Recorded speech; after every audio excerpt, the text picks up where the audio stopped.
நாளைக்கு விநாயகர் சதுர்த்தி. நம்ம எந்த ஒரு பிரச்சனையாக இருந்தாலும் விநாயகர் சதுர்த்தி அன்னைக்கு எருக்கன் இலையில் எழுதி வைக்கணும். ஏதாவது ஒரு 3 பிரச்சனையை நீங்கள் 3 இலை எடுத்து தனித்தனியாக நீல நிற பெண்ணால் எழுதிடுங்க. ஒவ்வொரு இலையிலையும் ஒவ்வொரு பிரச்சனையை எழுதுங்க. நல்ல விஷயத்தை எழுதக்கூடாது. உங்களுக்கு இருக்கிற பிரச்சனையை மட்டும்தான் எழுதணும். நல்ல வேலை கிடைக்கணும், என்னுடைய கடன் தீரணும், அப்புறம் பணப்பிரச்சனை தீரணும், நோய் நொடி விலகணும், அந்த மாதிரி ஏதாவது உங்களுக்கு துன்பம் தரக்கூடிய விஷயத்தை மட்டும்தான் 3 விஷயத்தை 3 இலையில் எழுதுங்க. எழுதி முடிச்சுட்டு உங்கள் உள்ளங்கையில் வச்சுட்டு அந்த இலையை வேண்டுதல் வைங்க. விநாயகர் சதுர்த்தி அன்னைக்கு விநாயகர்கிட்ட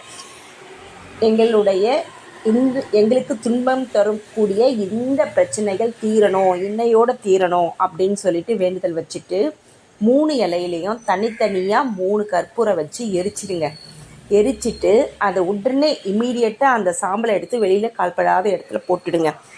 இந்த மாதிரி விநாயகர் சதுர்த்தி அன்னைக்கு உங்களுடைய பிரச்சனையை நீங்கள் எழுதி எரித்து போட்டிங்கன்னா கண்டிப்பாக அதோட அந்த நாளோடு உங்களுடைய பிரச்சனை விலகிவிடும்.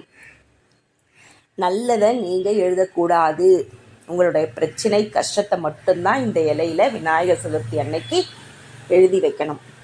அதனால் நீங்கள் உங்களுடைய கஷ்டம் எதுவாக இருந்தாலும் அதை